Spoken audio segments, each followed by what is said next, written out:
what's before me, the world behind me, no turning back, no turning back. Aku bernyanyi bahagia, memuji Yesus selamanya.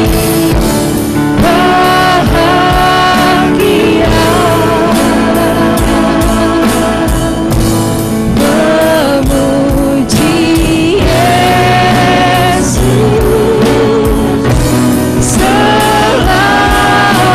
bahagia,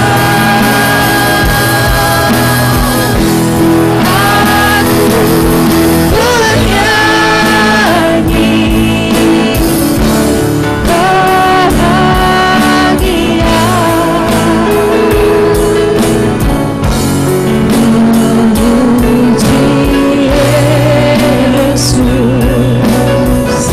selamanya.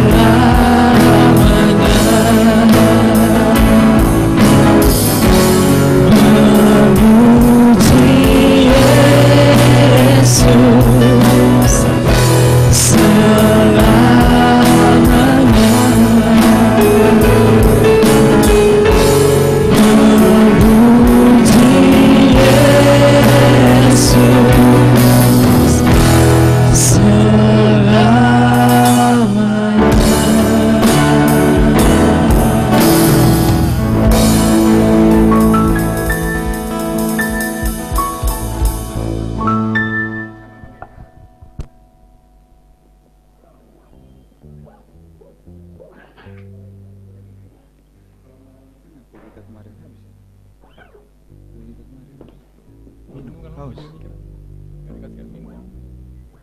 Selamat siang rekan-rekan. Saya Pendeta Yudi, apa kabar? Saya udah join dengan saudara-saudara. Pak Pendeta, kita akan doa persiapan dulu, mohon dipimpin bagi ibadah pada siang hari ini. Mohon info, sound saya Pak Pendeta, sudah terdengar belum? Sound saya sudah terdengar? persiapan dulu, mohon Pak Sudah, Pendeta sudah. untuk doa persiapannya. Sudah.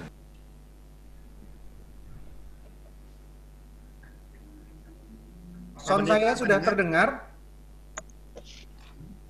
Pak Pendeta, kita Siap, akan sudah doa terdengar, Pak. persiapan. Jelas Pak Pendeta, terang.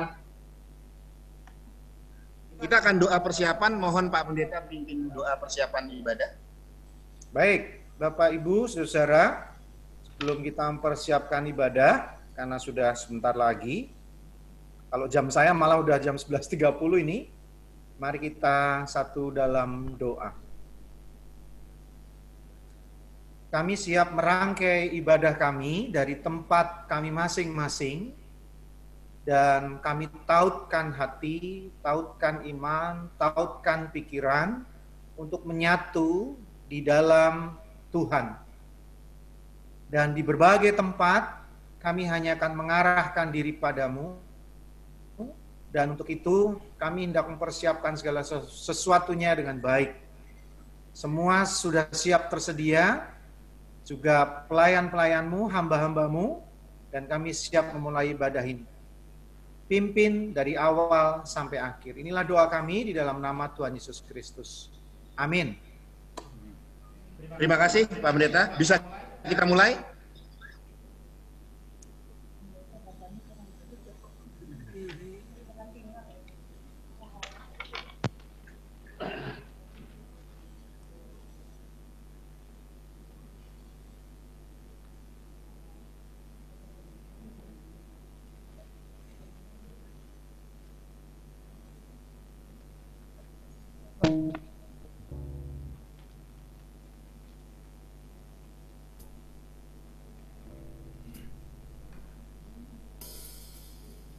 Selamat siang, Shalom.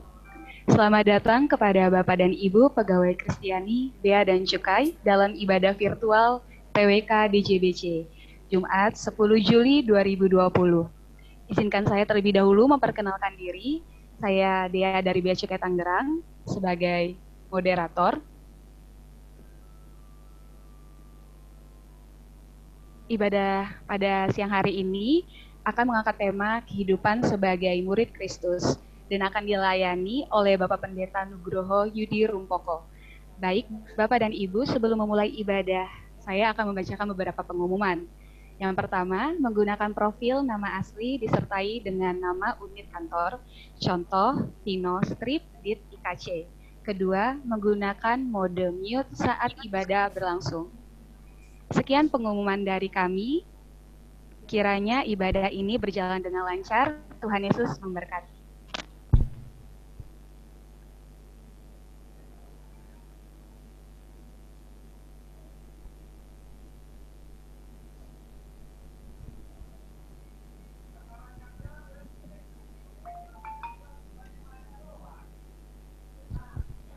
Shalom, selamat siang Bapak dan Ibu, saudara-saudari yang terkasih di dalam Yesus Kristus. Sebelum kita memulai ibadah kita hari ini, mari kita ambil saat teduh sejenak. Saat teduh dipersilahkan.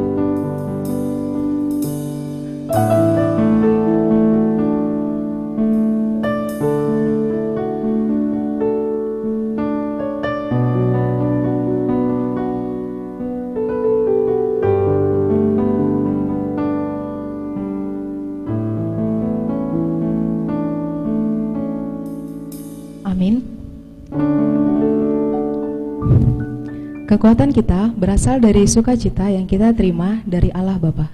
Memulai ibadah kita hari ini, mari dengan bersukacita kita angkat lagu pujian Terima Sukacita Surga.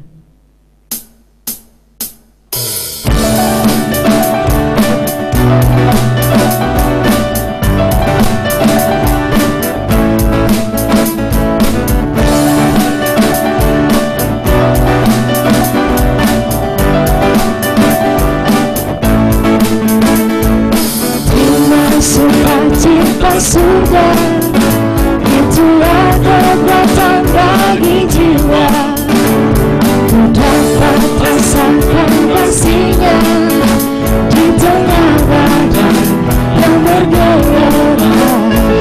Terima sukacita surga, itulah kekuatan bagi jiwa.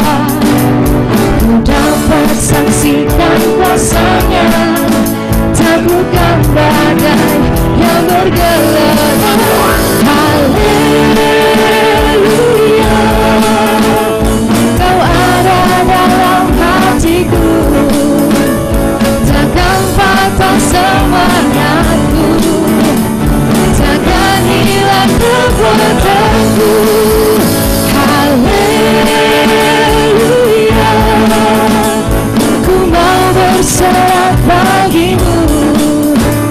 Sukacita surga nyata penuhiku.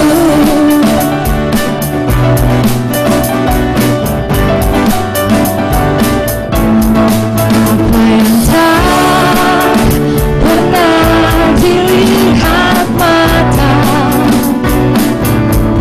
yang tak pernah didengar telinga,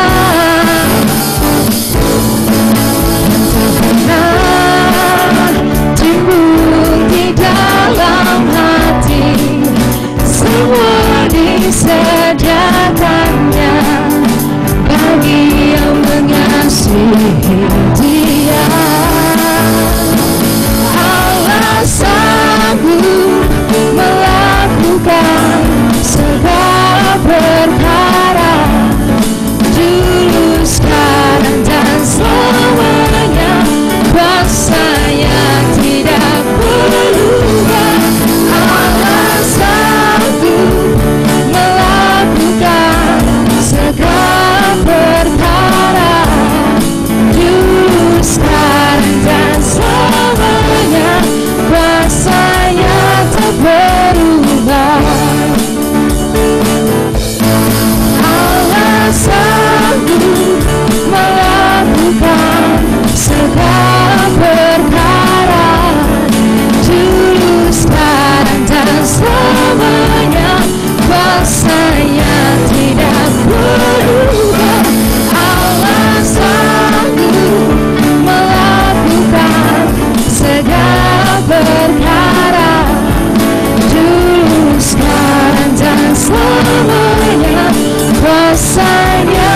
berubah.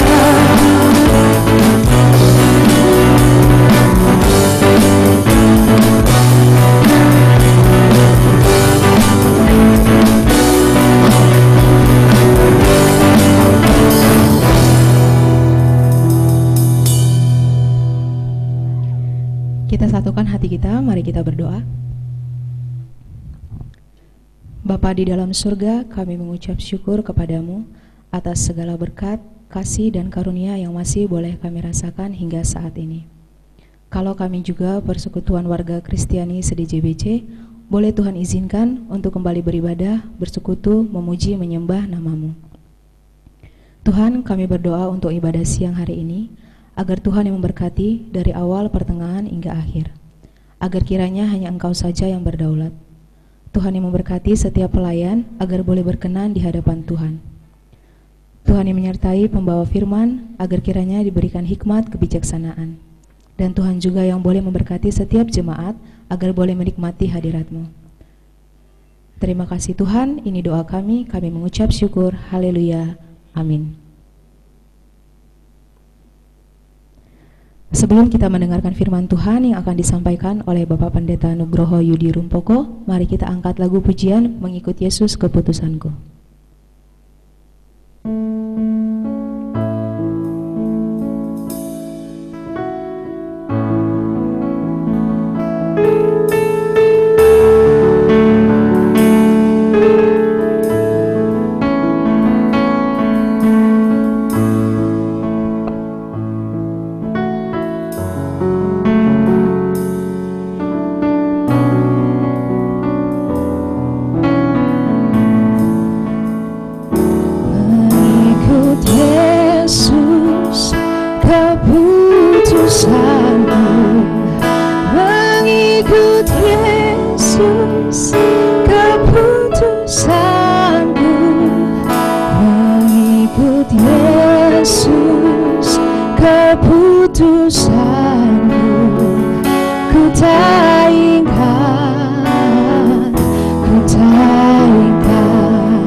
Ya, baik Bapak Ibu saudara sekalian, Saya akan mencoba screen share terlebih dahulu.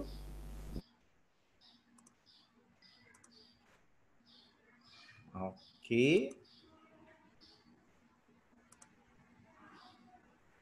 Host, apakah sudah nampak PowerPoint-nya?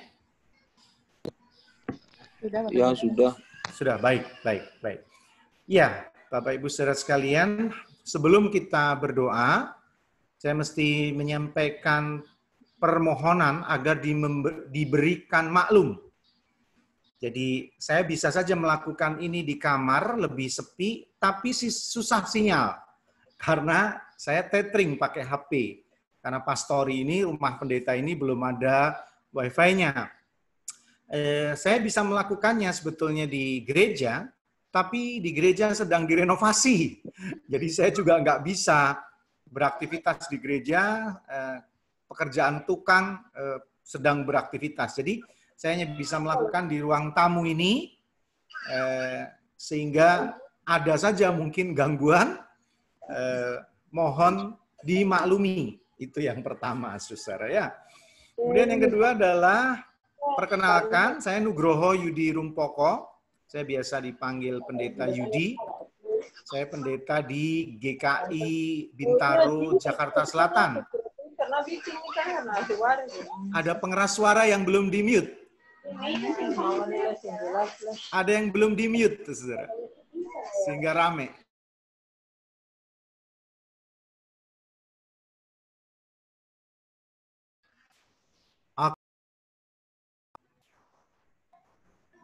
Oke, baik. Saya lanjutkan. Baik, kita satu dalam doa. Saatnya firman-Mu diberitakan, kami akan membaca, kami akan merenungkan, dan kami akan diberkati olehnya. Dan kiranya tidak sia-sia waktu yang kami sediakan. Tapi kami mendengar firman-Mu sebagai petunjuk hidup kami dalam menjalani pekerjaan, aktivitas sehari-hari, dan sebagai orang beriman.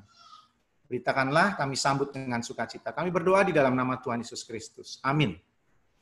Baik, mari saudara, Lukas pasal 10. Saya akan bacakan untuk kita sekalian, dari ayat 1 sampai 12. Maaf, itu mestinya hanya sampai ayat 12 saja. Baik, saya akan bacakan untuk kita sekalian. Kemudian daripada itu Tuhan menunjuk 70 murid yang lain. Lalu mengutus mereka berdua-dua mendahuluinya ke setiap kota dan tempat yang hendak dikunjunginya. Katanya kepada mereka, tuaian memang banyak, tetapi pekerja sedikit. Karena itu mintalah kepada Tuan yang empunya tuaian, supaya ia mengirimkan pekerja-pekerja untuk tuaian itu. Pergilah, sesungguhnya aku mengutus kamu seperti anak domba ke tengah-tengah serigala. Janganlah membawa pundi-pundi atau bekal atau kasut, dan janganlah memberi salam kepada siapapun selama dalam perjalanan.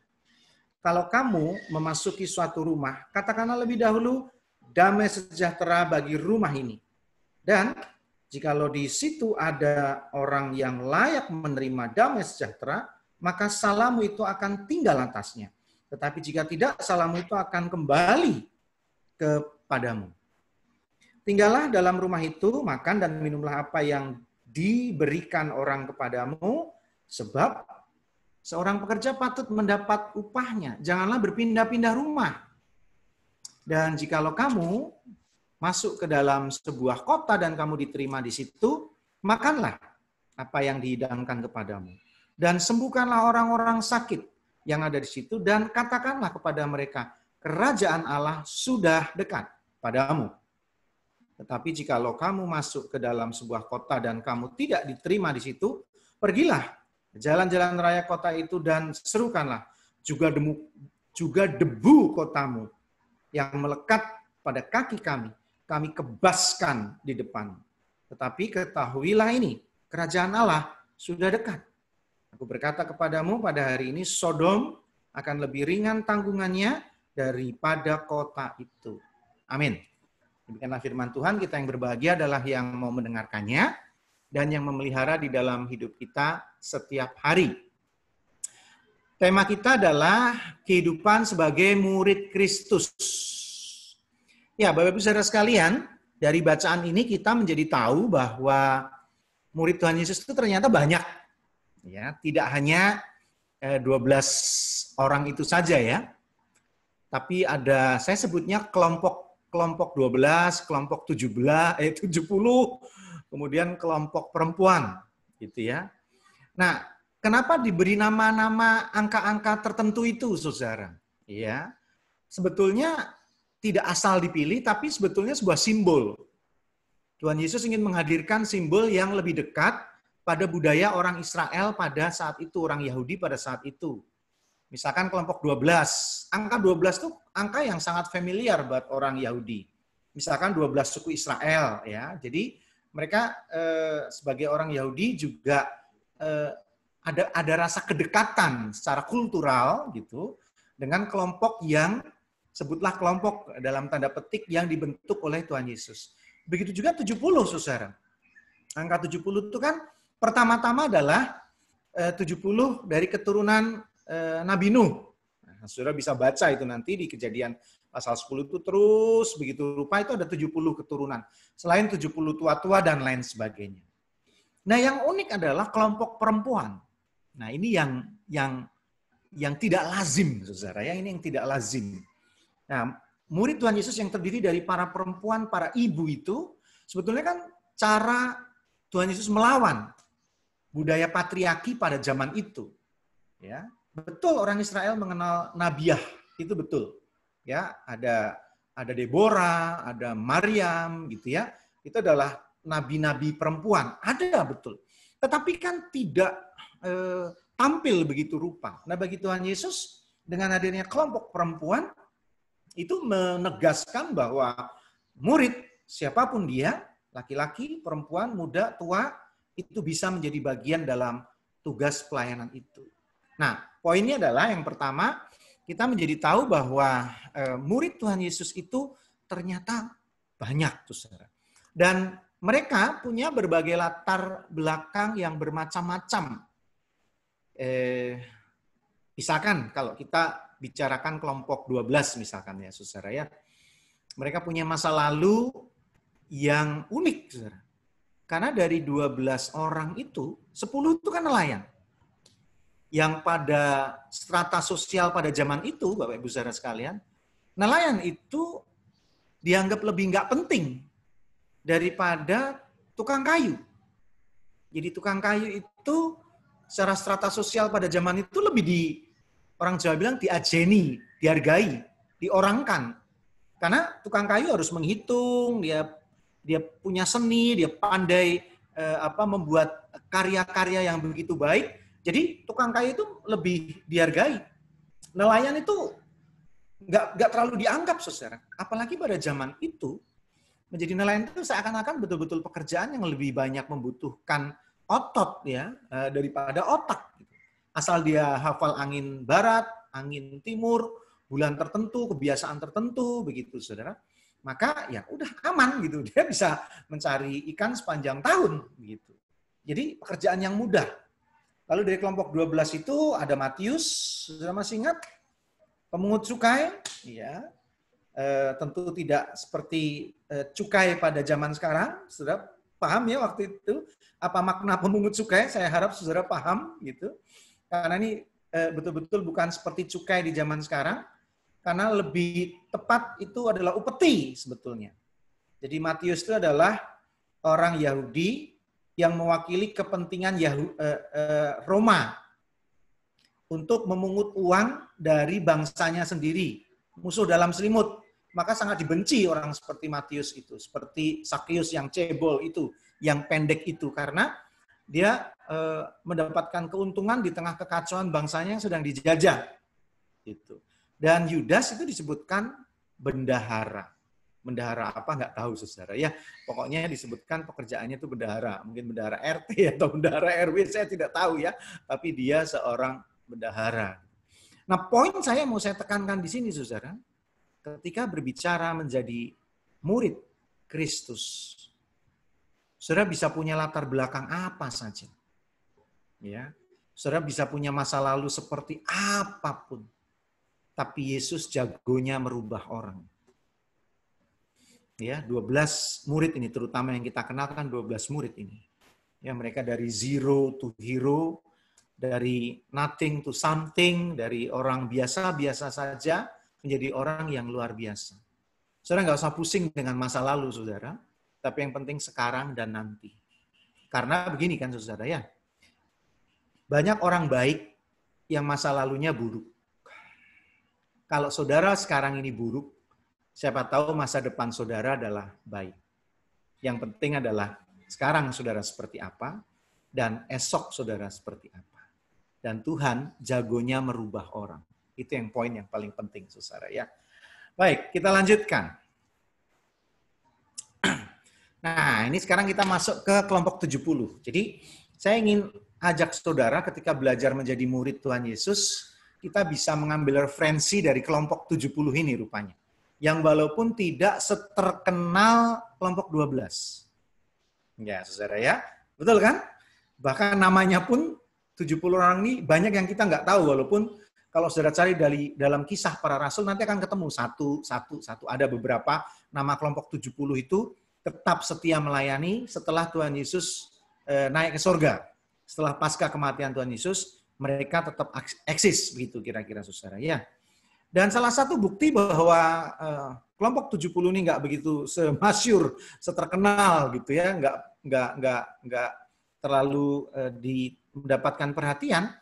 Bacaan ini pun saudara ya, Lukas pasal 10 ayat 1 sampai 12 itu tadi, saudara hanya akan temukan di Injil Lukas aja. Kelompok 70 ini ceritanya hanya muncul di Injil Lukas aja, begitu saudara ya. Ya walaupun bukan saya mengatakan ini kelompok nggak penting, bukan juga saudara, atau ini nggak perlu diperhatikan, nggak. Karena kalau kita renungkan ternyata ada pesan-pesan yang sangat bermanfaat untuk membentuk jati diri kita ketika belajar menjadi murid Kristus, saudara. Ya, kemungkinan seperti yang saya tuliskan dalam PowerPoint ini, kenapa kelompok 70 ini tidak sefamiliar kelompok 12, saudara ya? Karena mungkin mereka melakukan tugas-tugas yang sederhana. Seperti tim advance tuh ya saudara ya. Mereka kayak semacam tim perintis ya. Mau survei. Nah, gitu kayak kelompok survei. Kan tadi saudara perhatikan dalam ayat 1 tadi ya. Kemudian daripada itu Tuhan menunjuk 70 murid yang lain lalu mengutus mereka berdua-dua mendahuluinya ke setiap kota dan tempat yang hendak dikunjunginya. Jadi sebelum Yesus datang ke sana, kelompok 70 ini datang duluan.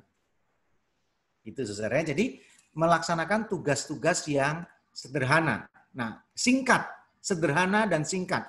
Karena sebelum Yesus datang, mereka duluan seperti forerunner gitu saudara ya.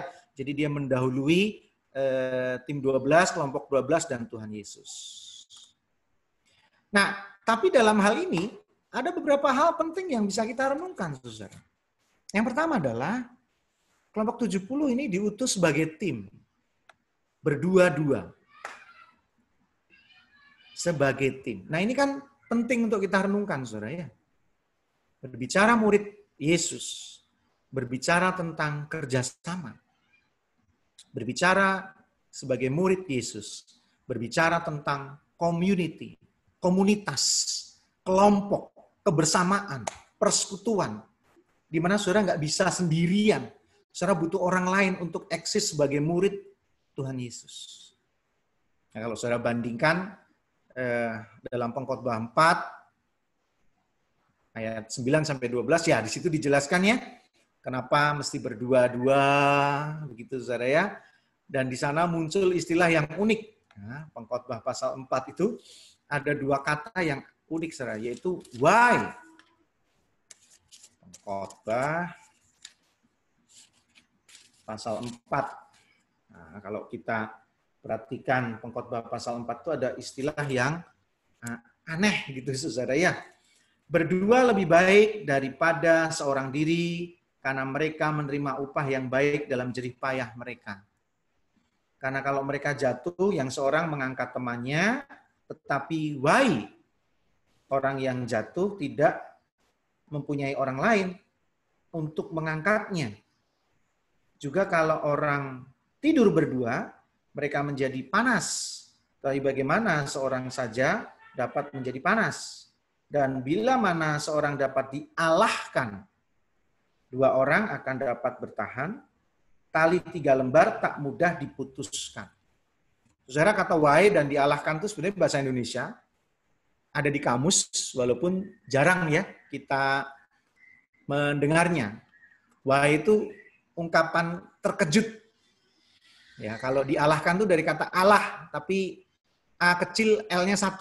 Artinya kalah, tumpas, tewas, itu Allah. Nah, dialahkan itu ya dikalahkan. Jadi maksudnya adalah berdua, poinnya lebih membuat saudara kuat. Dan poin penting di sana tentang murid Yesus butuh orang lain. Murid Yesus itu berarti tim, murid Yesus itu berarti adalah persekutuan, murid Yesus itu sebuah komunitas yang pasti ketika ada orang lain, saudara bisa saling negur. Saudara bisa saling mengawasi. Pekerjaan saudara itu sangat membutuhkan orang lain untuk mengawasi saudara. Betul nggak? Aktivitas saudara yang terkait dengan keuangan, yang terkait dengan bea cukai, semua sangat menggoda saudara. Ketika ada orang lain bisa menegur saudara, mengawasi saudara, itu akan menjadi lebih baik buat saudara-saudara. Sebagai murid Kristus, saudara butuh seseorang, butuh orang lain.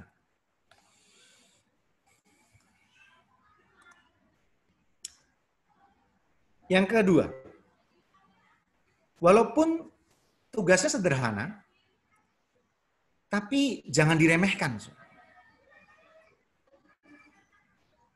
Walaupun hanya survei, tapi jangan diremehkan. Saudara perhatikan ayat 3. Tuhan Yesus sejak semula menempatkan kelompok 70 yang tugasnya sederhana ini dengan makna yang serius. Enggak main-main. Maka dalam ayat 3 dikatakan, pergilah. Sesungguhnya aku mengutus kamu seperti anak domba ke tengah-tengah serigala. Padahal kalau dipikir-pikir cuma mau survei ya, saudara. Cuma mau melihat tempat di mana Tuhan Yesus akan datang. Tapi jangan diremehkan. Jangan pernah meremehkannya, saudara. Bahkan Tuhan Yesus menggambarkan mereka itu seperti anak domba. Lawannya serigala. Nggak imbang tuh saudara ya. Tuhan Yesus mau mengatakan betul-betul hati-hati. Kamu lemah, super lemah, domba aja masih bisa lari kalau dewasa saudara ya. Tapi anak domba apa daya gitu. Tapi itulah gambaran kita. Ke tengah-tengah serigala. Jadi jangan pernah remehkan tugas, apapun tugas saudara. Apalagi saudara, dalam pewartaan Injil, dalam kesaksian hidup orang beriman. Iblis itu nggak suka. Sekecil apapun kebenaran yang ingin saudara tunjukkan sebagai ungkapan iman percaya saudara. Iblis nggak suka. Sekecil apapun, iblis berupaya menjatuhkan dan menggagalkan itu. Maka penggambaran iblis dalam bentuk singa, dalam 1 Petrus 5 ayat 8 itu tepat, saudara. Penggambaran iblis dalam wujud singa itu sangat tepat. Kenapa, saudara? Iblis itu akan menerkam yang lengah. Menerkam yang lengah. Saya kalau perhatikan acara binatang-binatang di televisi itu, saudara, National Geography, misalkan gitu-gitu. Iblis. Singa, kalau dengan rusa, kijang gitu, balapan lari itu singa kalah. Kalau startnya bareng. Karena singa itu besar, ya, badannya besar, berat, tentu larinya lebih lambat. Maka bagaimana cara mereka memburu rusa, kijang, dan lain-lain? Dia akan mengendap-endap sedekat mungkin. Betul ya, saudara? Sedekat mungkin dengan mangsanya. Setelah dekat, betul-betul dalam sasaran terkam, baru dia sergap. Dan rusa dan kijang bisa sedekat mungkin dengan singa, itu pada saat dia lengah. Kan nggak ada tuh ya, singa datang tergopoh-gopoh dari jauh, wah gitu ya. Kijangnya lari, rusanya lari gitu ya saudara ya. Tapi dia kan datang mengendap-endap, lalu rusa dan kijang yang lengah itu diterkam. Dan perhatikan kalimat ini, saudara. Rusa, kijang, mangsa singa, mangsa harimau, sangat lengah ketika di padang rumput yang hijau dan segar airnya. Pada saat berlimpah makanan, pada saat berlimpah minuman. Hati-hati saudara, iblis bisa sangat berbahaya pada saat saudara lengah ketika banyak berkat, banyak karunia, banyak harta, benda yang bisa saudara nikmati. Dalam kenikmatan, saudara bisa sangat lengah. Dan iblis bisa sergap saudara pada saat itu. Betul nggak saudara? Ya kan? Singa, rusa sangat lengah pada saat dia makan banyak rumput gampang, air gampang, disitulah dia bisa disantap oleh iblis. Hati-hati saudara.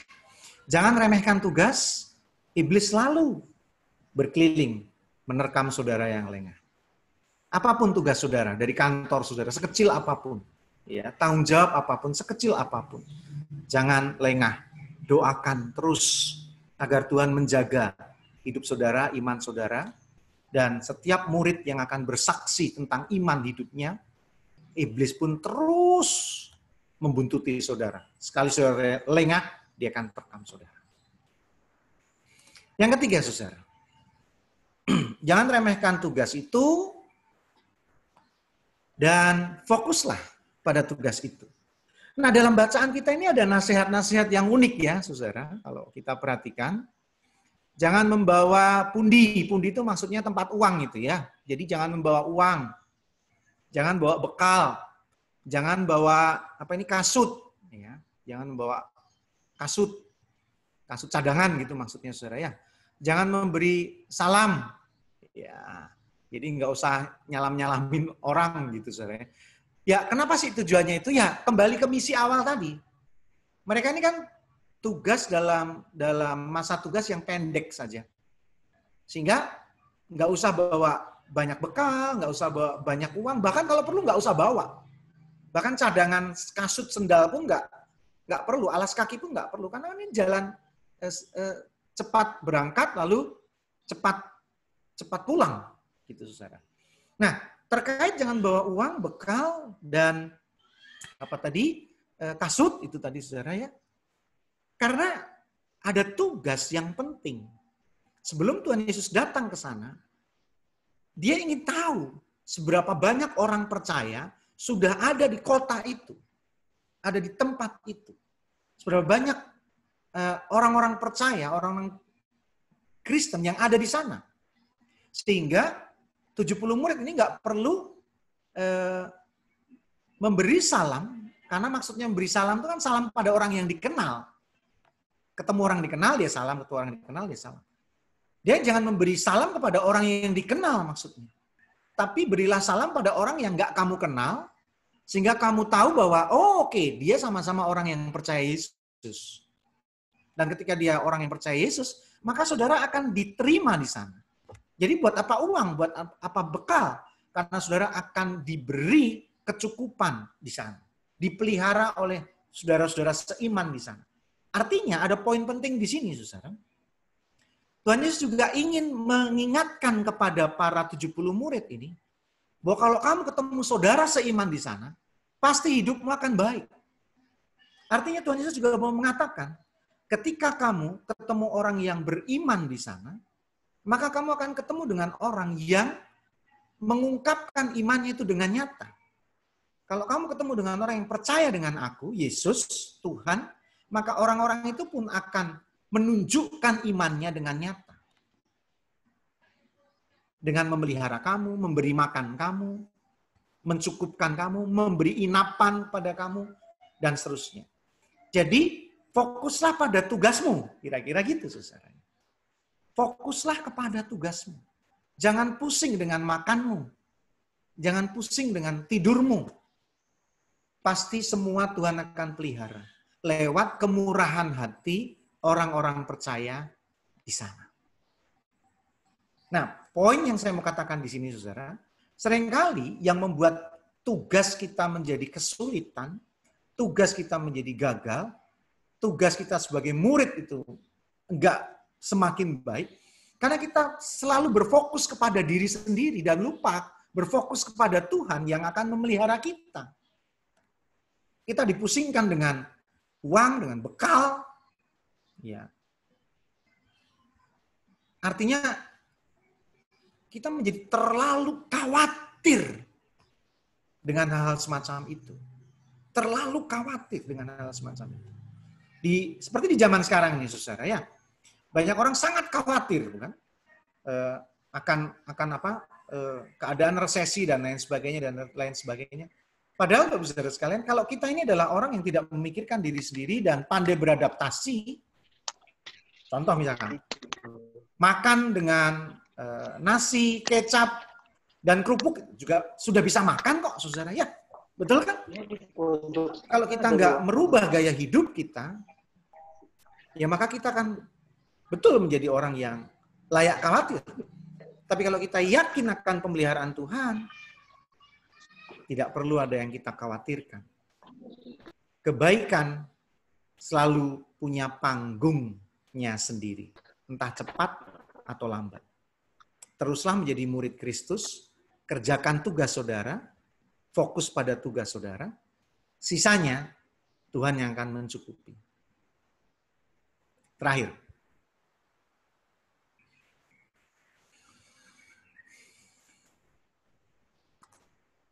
Sorry. Ini yang saya mau tunjukkan. Bapak-Ibu saudara sekalian, di ayat 9, Tuhan mengatakan demikian. Dan sembuhkanlah orang-orang sakit yang ada di situ dan katakanlah kepada mereka, kerajaan Allah sudah dekat padamu. Sembuhkanlah dan katakanlah kerajaan Allah sudah dekat padamu. Ini dua hal yang berbeda loh, saudara ya. Dua dimensi yang berbeda. Sembuhkanlah yang sakit itu bicara soal jasmani. Kerajaan Allah sudah dekat itu bicara soal rohani. Salah satu yang khas dari pelayanan Tuhan Yesus itu adalah pelayanan holistik. Bapak Ibu pasti pernah dengar nih ya. Pelayanan holistik.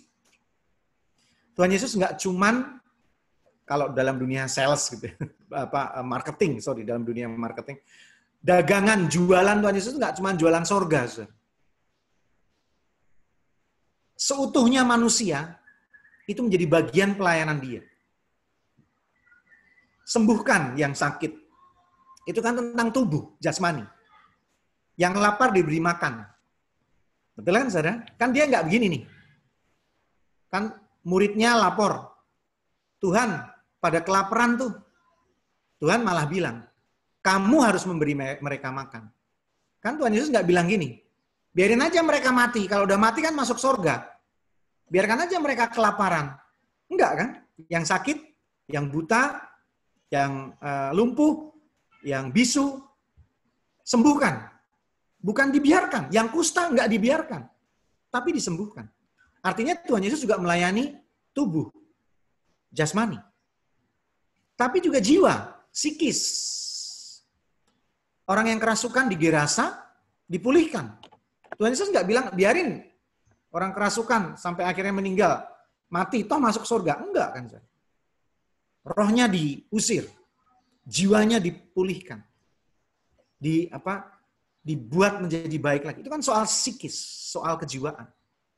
Tubuh ya dilayani, jiwa ya dilayani, roh ya udah pasti. Roh udah pasti. Dan relasi. Kehidupan sosial. Jadi pelayanan holistik itu menyangkut keempat dimensi ini. Sakius misalkan, yang pemungut cukai itu. Dibenci semua orang. Tapi dipulihkan hubungannya oleh Kristus. Sehingga akhirnya Sakius diterima oleh semua orang. Perempuan Samaria, saudara. Masih ingat ceritanya perempuan Samaria? Yang menimba di siang hari itu? Orang Yahudi, orang Israel tuh nggak ada nimba siang-siang karena nggak ada airnya, saudara. Karena sumur itu semalaman diendapkan, lalu pagi ditimba. Terus pagi ditimba habis, lalu dibiarkan, sore lagi ditimba. Jadi nimba itu pagi-pagi dan sore hari. Siang hari itu nggak ada orang nimba karena airnya nggak ada. Kalaupun ada, hanya sedikit. Nah, kenapa perempuan Samaria itu nimba siang hari? Saudara masih ingat ceritanya? Suaminya udah banyak dan dia tinggal dengan laki-laki lain. Dia pun masih kumpul kebo, padahal suaminya udah banyak. Jadi dia nggak mau dibilang orang perempuan nggak bener kamu. Laki-lakimu banyak, misalkan gitu. Maka dia menghindari orang. Tapi oleh Tuhan Yesus dipulihkan. Kalau saudara baca kisah itu, perempuan Samaria yang ketemu di sumur itu, akhirnya dia ke kota. Saudara. Dari sembunyi-sembunyi, akhirnya tampil di kota. Semua orang ketemu dia. Itulah pelayanan yang Yesus lakukan. Itulah juga pelayanan para murid Tuhan Yesus. Saudara ingin menjadi muridnya, layani semua hal kehidupan seutuhnya. Tubuhnya iya, psikisnya iya, rohnya apalagi, imannya maksud saya, dan relasinya, sosial. Jadi sebagai murid Tuhan Yesus, banyak banget agenda kita iya. Banyak sekali yang kita kerjakan iya. Iya, betul, saudara. Tapi dengan pelayanan holistik ini, ketika sekarang ini sedang ada wabah COVID, kita nggak kaget. Kita adalah orang-orang yang biasa berdiakonia. Iya kan? Orang-orang Kristen menjadi ujung tombak pelayanan kesehatan udah biasa. Jadi artinya memang pelayanan Tuhan Yesus adalah pelayanan yang seutuhnya. Nah, Bapak Ibu Saudara sekalian, kalau kita belajar menjadi muridnya, maka ternyata dari kelompok 17 atau 70, dari kelompok 70 atau 70 murid ini, kita dapat menerima banyak hal berkat Tuhan. Bahwa ternyata menjadi muridnya itu bukan perkara gampang, tetapi kita diwajibkan untuk melakukannya, sesulit apapun. Bukan berarti tidak mungkin, karena pada saat itu terjadi, nama Tuhanlah yang dimuliakan. Selamat menjadi murid Tuhan Yesus dengan setia dimanapun saudara-saudara berada. Tuhan memberkati.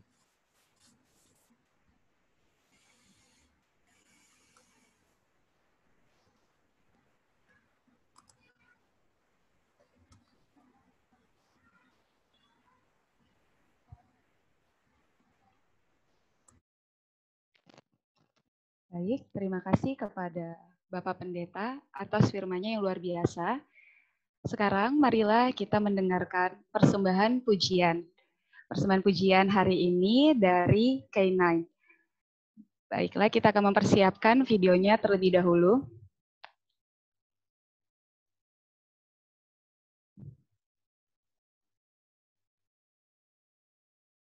Shalom, komandan dan senior rekan-rekan Persekutuan Komandan Senior Direktorat Jenderal Bea Cukai. Kami dari pimpinan kantor pusat DJBC. Kami akan mempersembahkan lagu pujian berjudul Sejauh Timur dari Barat.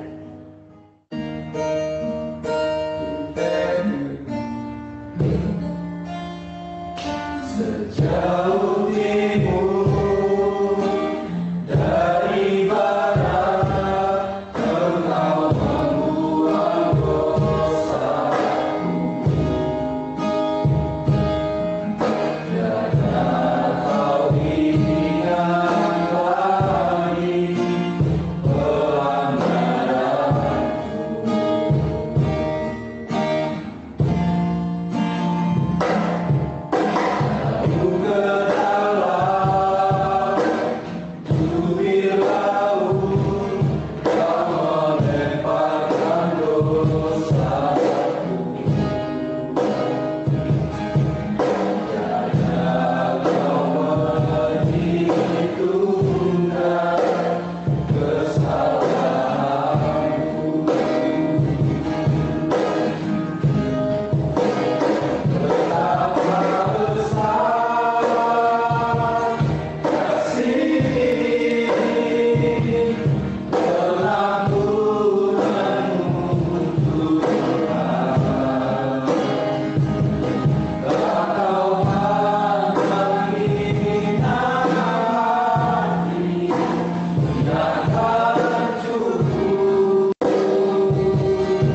Terima kasih atas pujian dari Subdi K9. Kiranya melalui pujian ini kita semua semakin dikuatkan. Tuhan Yesus memberkati. Persembahan elektronik bisa melalui nomor GoPay. GoPay mana GoPay-nya? GoPay, nomor GoPay, dan OVO 0813 888 atas nama Diajeng Elsa Weningati atau melalui BRI dengan nomor 1256 01 00 00 84565 atas nama PWK Kantor Pusat DJBC.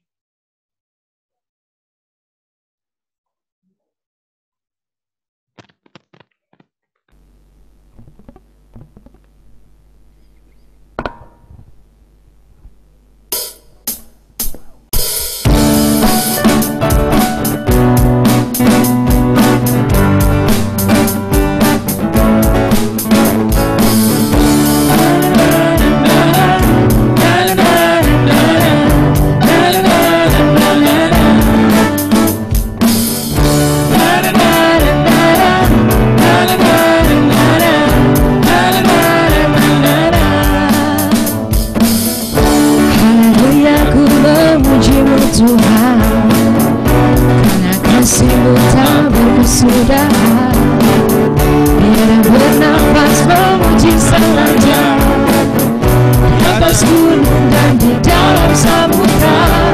Tanganku angkat padamu, mensyukuri rahmat yang Kau beri. Kakiku melompat bagimu, sebab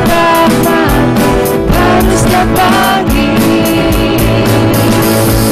Bersyukurlah kepada Tuhan, sebab Dia baik, sebab Dia baik. Kuasanya untuk selamanya, kasih setianya, kasih setianya.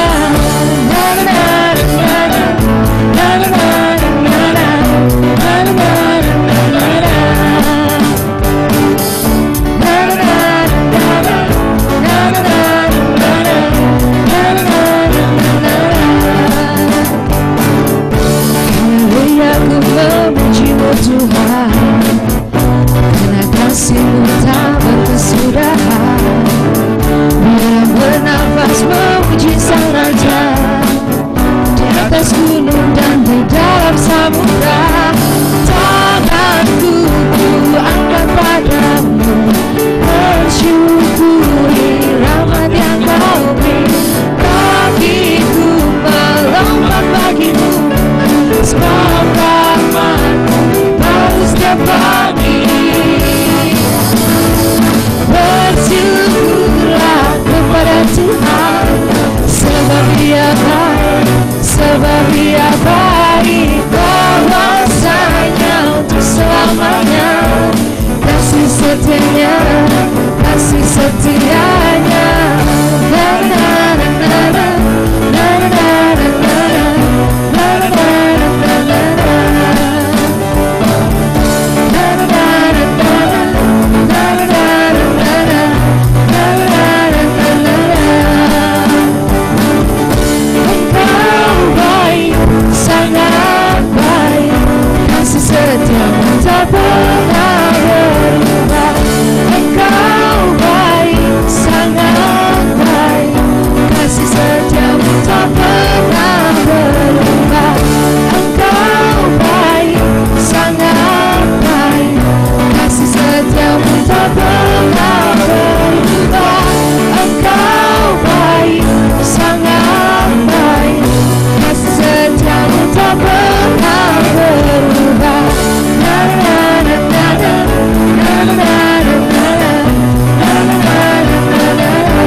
Doa dan berkat.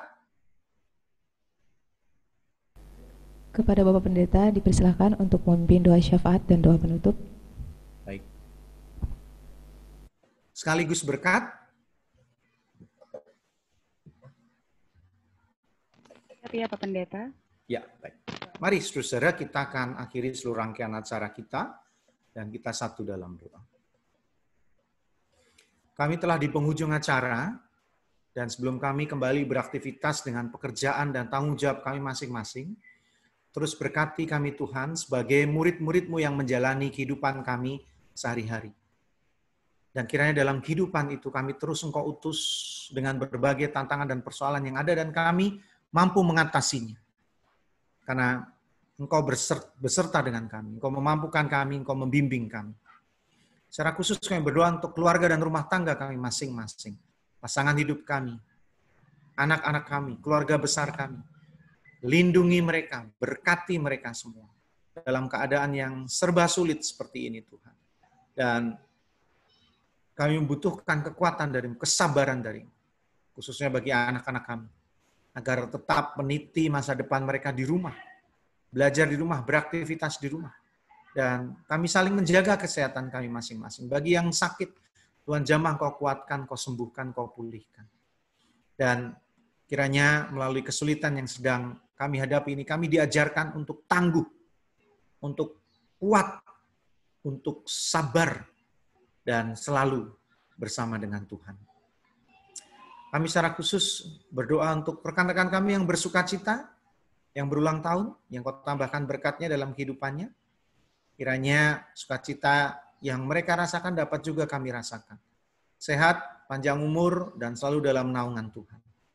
Berkati juga para pimpinan kami Tuhan, baik dari kementerian dan kepala-kepala bagian yang masing-masing berada di tempat bekerja kami masing-masing. Tuhan berkati agar mereka mengerjakan tugas tanggung jawabnya dengan penuh dedikasi, dan juga rekan-rekan kerja kami kiranya mengerjakan semua tugas tanggung jawabnya dengan sebaik-baiknya, dan terutama takut akan Tuhan. Itu akan membuat kami dapat mengerjakan tugas ini dengan baik, dan ketika tugas ini kami akhiri, maka kami akan menjadi orang yang sukses penuh sukacita.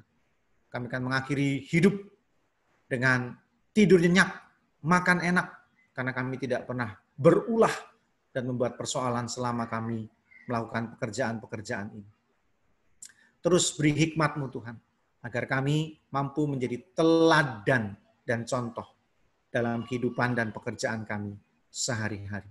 Teristimewa doa kami untuk bangsa dan negara kami, Tuhan berkatilah, agar besar makmur negeri kami, aman, dan menjadi bangsa yang siap memberkati bangsa-bangsa lainnya.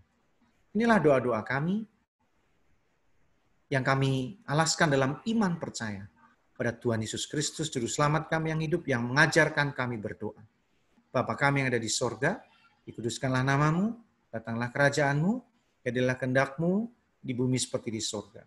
Berilah kami pada hari ini makanan kami yang secukupnya, dan ampunilah kami akan kesalahan kami, seperti kami juga mengampuni orang yang bersalah pada kami. Dan janganlah membawa kami dalam pencobaan, tapi lepaskan kami dari yang jahat, karena Engkau-lah yang mempunyai kerajaan dan kuasa dan kemuliaan sampai selama-lamanya. Amin.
Saya persilakan jemaat sekalian untuk bersaat teduh.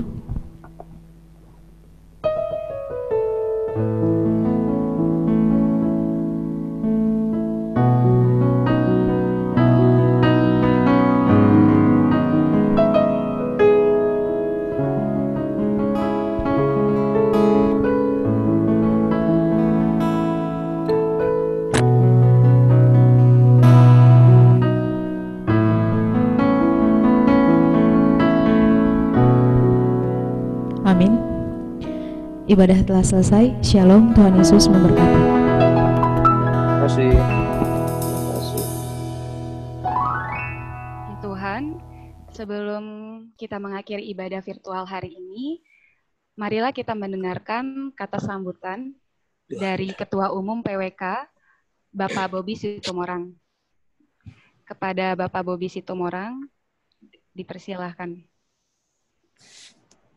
Baik, terima kasih. Shalom, saudara-saudaraku Share. semua. Oke. Halo, kedengeran? Halo. Mendengar, Pak. Terdengar, makasih Bapak Pendeta Yudi dari GKI Bintaro, Jakarta Selatan. Sungguh indah Pak Pendeta, apa yang Pak Pendeta sampaikan buat kita sebagai penerusnya Zakeus, penerusnya Matius di zaman dulu, kepada kami semua sebagai pemungut cukai yang sekarang. Pak Pendeta, jadi memang beda. Kalau dulu upeti, kalau kami sekarang ada target Pak Pendeta. Ya, jadi doakan kami juga sebagai ASN di negara yang kita cintai ini untuk selalu bekerja fokus kepada tugas seperti yang Pak Pendeta tadi sampaikan dan contohkan bagaimana pekerjaan itu ada di tempat kita, ada di pundak kita untuk kita bisa lakukan serius. Dan saya tadi terkesan juga dengan doa Pak Pendeta bahwa selama hidup mari semua kawan-kawan kita yang ada di di Bea Cukai ini sebagai bagian dari pelayan firman Tuhan untuk tidak berulah macam-macam tadi. Doa Pak Pendeta harus sungguh terinspirasi gitu buat menginspirasi kita semua agar kita bisa kerja sesuai dengan perintah Tuhan dan sesuai dengan ketentuan yang ada. Pak Pendeta kalau nggak salah tadi di chat di kita ini akan pindah ke melayani di tempat yang baru ya. Kami doakan Pak Pendeta juga bisa sukses di sana menjadi pelayan firman Tuhan. Ada kawan-kawan kita juga di sana. Mohon teman-teman yang ada di Pekanbaru kalau nggak salah tadi ya chatnya Bu Kak Lusita tadi bisa bersama Pak Pendeta dan Pak Pendeta juga bisa menguatkan kita semua gitu. Itu yang pertama. Yang kedua, saya mengucapkan terima kasih buat Bea Cukai Tangerang yang telah menyiapkan pelayanan online kita pada hari Jumat ini. Sungguh indah juga apa yang teman-teman telah siapkan, sangat membantu untuk meningkatkan iman kita dari setiap lagu pujian yang dibawakan gitu. Kami berterima kasih dari PWK Pusat terus mendukung buat teman-teman semua. Kami buka kesempatan yang lebar gitu untuk satker-satker lain. Kalau ingin melayani kita semua silakan nanti hubungi di bidang ibadah di PWK, kita akan dukung gitu. Karena ini bagian dari pelayanan kita dalam situasi yang seperti ini.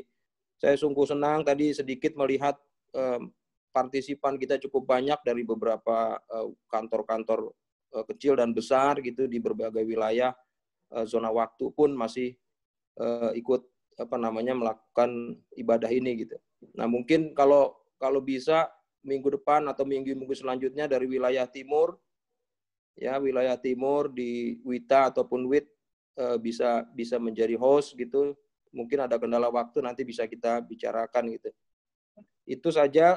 Saya juga pesan kepada teman-teman semua untuk terus mengajak rekan-rekan kita yang punya waktu untuk melakukan ibadah online ini baik dari kantor maupun dari rumah, supaya kita juga semakin hari semakin dikuatkan di dalam menjalankan kehidupan pekerjaan kita sehari-hari dan terlebih bisa melakukan pelayanan yang holistik sebagaimana Tuhan Yesus tadi sudah contohkan di dalam masa Tuhan Yesus ada di dunia ini. Terima kasih. Untuk K9 juga tadi ya, vokal grupnya itu juga cukup bagus, membuat jiwa kita juga menjadi semakin segar. Kami berdoa dari PWK Pusat untuk semua teman-teman bisa bekerja dengan baik dalam menjalankan tugas kita masing-masing. Terima kasih banyak. Tuhan Yesus memberkati kita. Amin. Terima kasih Bapak Bobi Situmorang atas sambutan yang telah disampaikan. Kami juga ingin menyapa kepada KPKNL Tegal yang telah menghadiri ibadah virtual PWK DJBC.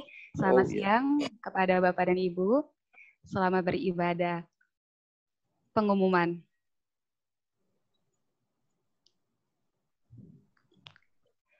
Ibadah online 3 Juli 2020.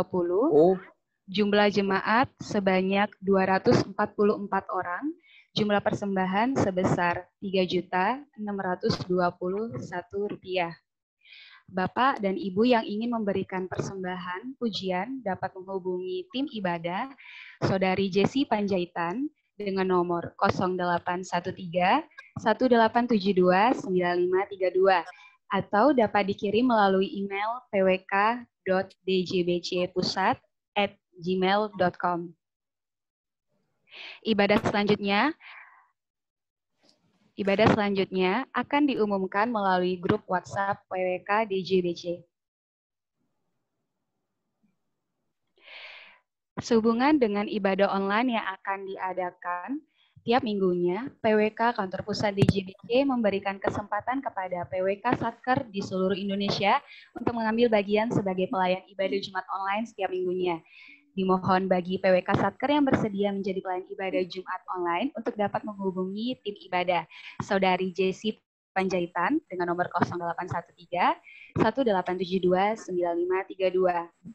Kiranya seluruh PWK se-Indonesia dapat saling mendukung dalam terlaksananya ibadah online setiap minggunya untuk membawa kita semakin bertumbuh dalam Kristus Yesus Tuhan kita. Amin. Sampai bertemu di ibadah selanjutnya. Tuhan Yesus memberkati. Shalom.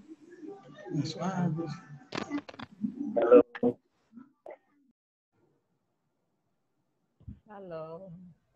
Itu Bea Cukai Tangerang, coba tadi bisa foto sama-sama gak dilihat gitu, teman-teman? Ya Pak, bisa Pak.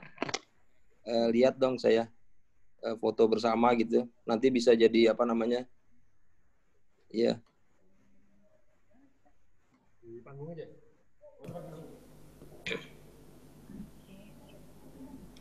Terus kameranya gimana? Oh, berarti ke PWK.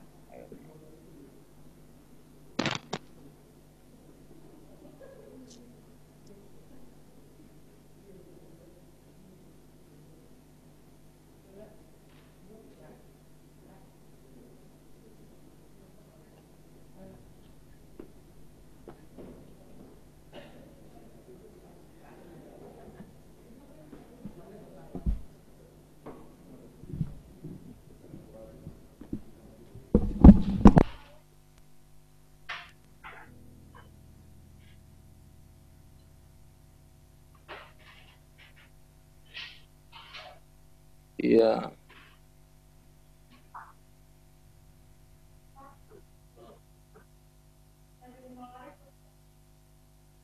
Oke. Ntar ya, saya izin foto dari handphone ya. Pak Eko ulang tahun tuh Pak Bobi. Oh, Pak Eko, selamat ulang tahun, Pak Eko. Selamat ulang tahun. Ya, selamat ulang tahun. Selamat ulang tahun Pak Eko. Panjang umur, sehat-sehat, sukses.